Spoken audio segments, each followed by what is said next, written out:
দক্ষিণের বারুইপুরে এক নাবালিকাকে প্রথমে ধর্ষণ, তারপর খুন এবং পুকুরে ফেলে দেওয়া হয়।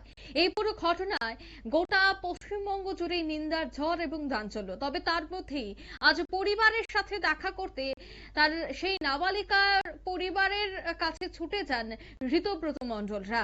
আর সেখানে গিয়ে ক্ষোভের মুখে পড়তে হয় ঋতব্রত, সায়নী সহ আরো বেশ কয়েকজন বিক্ষুব্ধ বিধায়কদের।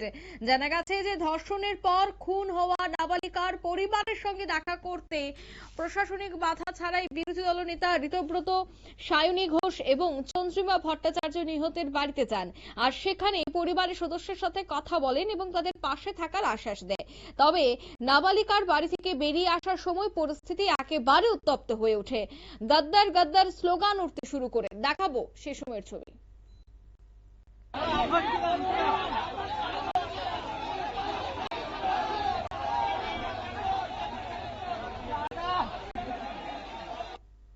আপনারা দেখলেন, অর্থাৎ সেখান থেকে তারা কিন্তু ছুটে বেরিয়ে আসে, একেবারে গদ্দার গদ্দার স্লোগান উঠতে শুরু করে। রীতিমতো মুহূর্তের মধ্যেই কিন্তু উত্তপ্ত পরিস্থিতি তৈরি হয়ে যায়।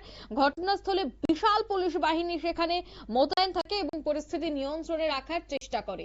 এ বিষয়ে বিস্তারিত জানবো। টেলিফোন লাইনে এই মুহূর্তে যুক্ত হয়ে গেছে প্রতিনিধি পশ্চিমবঙ্গ থেকে গোপাল শীল। গোপাল বাবু, বারুইপুরের এই ঘটনায় আজ দেখা গেছে যে বিরোধী দলনেতা তিনি উপস্থিত হয়েছেন, তার পাশাপাশি সায়নী ঘোষ এবং আরো একজনকে দেখা গেছে চন্দ্রিমা ভট্টাচার্য, কিন্তু তাদেরকে সেখানে গদ্দার স্লোগান তোলা হয়। তবে প্রথমেই জানবো যে নাবালিকাকে ধর্ষণ এবং খুনের ঘটনায় কি এখনো পর্যন্ত কাউকে গ্রেফতার করা হয়েছে?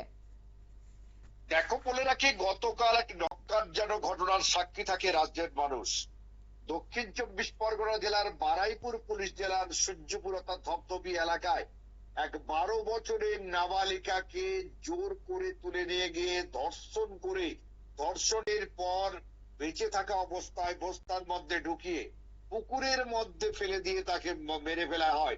শেষ পর্যন্ত বাড়ির লোক চতুর্দিকে জিজ্ঞাসাবাদ করার পর বাড়িতে যখন নাবালিকা আসছে না, তখন রাতের অন্ধকারে সিসিটিভির ফুটেজ দেখে তারা চিহ্নিত করেন এক ব্যক্তিকে।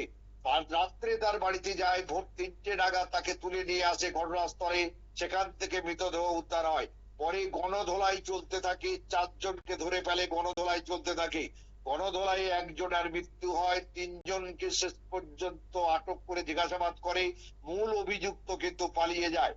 পরবর্তীকালে মূল অভিযুক্তকেও গ্রেফতার করা হয়েছে, অর্থাৎ ইতিমধ্যে 3 জন গ্রেফতার, একজন গণধোলাই মৃত্যু হয়েছে। তবে একটা কথা বলে রাখা ভালো, গণধোলাই যার মৃত্যু হয়েছে সে প্রকৃত দোষী কিনা এখনো পরিষ্কার নয়। তবে এই 3 জনকে 14 দিনের পুলিশ হেফাজত দেওয়া হয়েছে।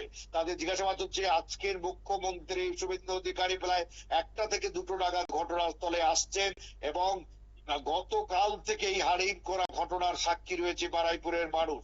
আজকের সকাল হতে শুরু হয়ে যায় যারা বিরোধী দলনেতারা আছে, ঋতব্রত থেকে আরম্ভ করে সায়নী ঘোষ, চন্দ্রিমা ভট্টাচার্য, নওশাদ সিদ্দিকী থেকে আরম্ভ করে বহু নেতারা।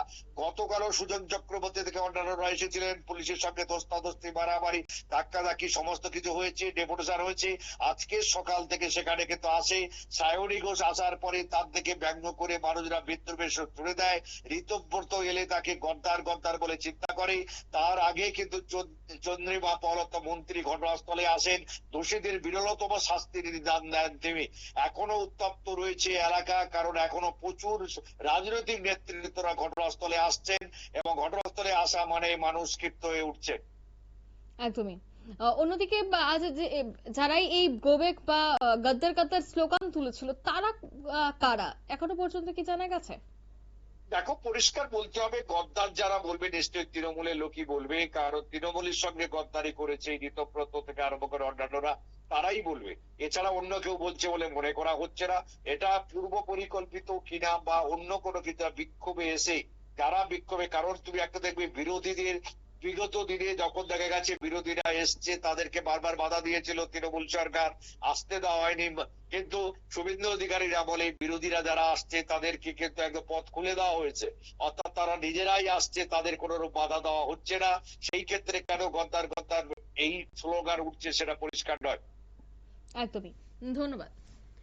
অর্থাৎ এই পুরো ঘটনায় কিন্তু দেখা গেছে একদিকে যখন নাবালিকাকে এভাবে নৃশংসভাবে খুন করা হয়েছে ধর্ষণ করে, ঠিক অন্যদিকে আজ তৃণমূল নেতৃত্বরা সেখানে উপস্থিত হতে, তৃণমূলের বিদ্রোহী নেতারা সেখানে উপস্থিত হতেই কিন্তু গাদ্দার গাদ্দার স্লোগানে তাদের জনরোষের মুখে পড়তে হয়। নিয়ে নিচ্ছি ছোট একটি বিজ্ঞাপন বিরতির সঙ্গে থাকুন।